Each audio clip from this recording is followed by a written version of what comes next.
Oui, je suis Marion Lemoine, je suis chercheuse au CNRS en droit.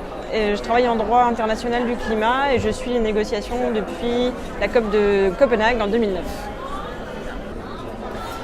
Alors l'inclusion du rapport du GIEC a posé quelques problèmes samedi soir lors des négociations dans le cadre de l'organe subsidiaire technique de la COP 24, c'est-à-dire le SAPSTA, puisque certains pays, surtout l'Arabie Saoudite, le Koweït, se sont opposés à accueillir favorablement le rapport sur le 1.5 qui a été publié en octobre dernier et préféraient simplement choisir la formulation « nous prenons note du rapport ».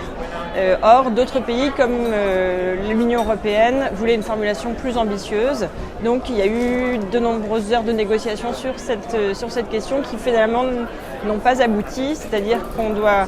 Le SAPSTA a repoussé à la prochaine session, en juin 2019, le fait de trancher si oui ou non on prend note de ce rapport du GIEC ou si on l'accueille, c'est-à-dire qu'on est un peu plus valorisant en fait et conscient de l'urgence de tenir compte de ces conclusions. Mais la plupart des pays, hormis les 3 pays réticents, ont vraiment appuyé sur le fait que le rapport était très important et qu'il fallait adapter son comportement au contenu du rapport. Donc l'ultra-majorité ici est quand même très conscient que c'est le meilleur état disponible des connaissances scientifiques et que c'est important de ne pas le négliger. Là, il reste a priori 2 jours de négociations.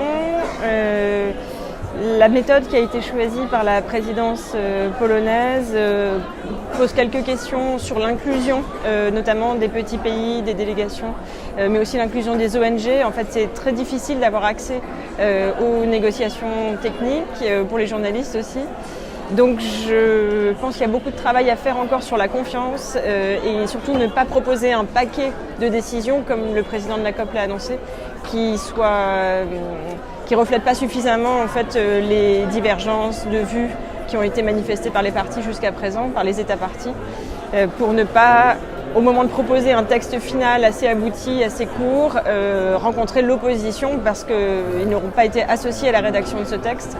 De tout un ensemble d'États qui ont le sentiment d'être un peu mis de côté dans ces négociations.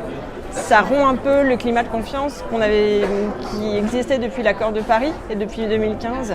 Il ne faudrait pas aller trop loin dans ce phénomène-là parce que ce serait dangereux pour le processus de négociation. Donc l'article 6, elle traite de la place des marchés et plus largement d'un cadre de coopération entre acteurs publics et acteurs privés sous l'accord de Paris. Et elle permet de reconnaître, de faire certifier et en fait de valoriser sur le plan économique des économies de carbone qu'on a pu réaliser, mais aussi des mesures d'adaptation, l'orientation de politique en faveur du climat ou l'orientation de flux financiers plus verts. Donc c'est un panel très très large d'actions qui pourrait être valorisé par le secrétariat en tout cas par la convention cadre. Et on ne sait pas encore précisément quelles vont être les règles, les modalités d'application et quelle va être véritablement la place des marchés. Le Brésil a annoncé avant la COP24 qu'il n'accueillerait pas la COP25.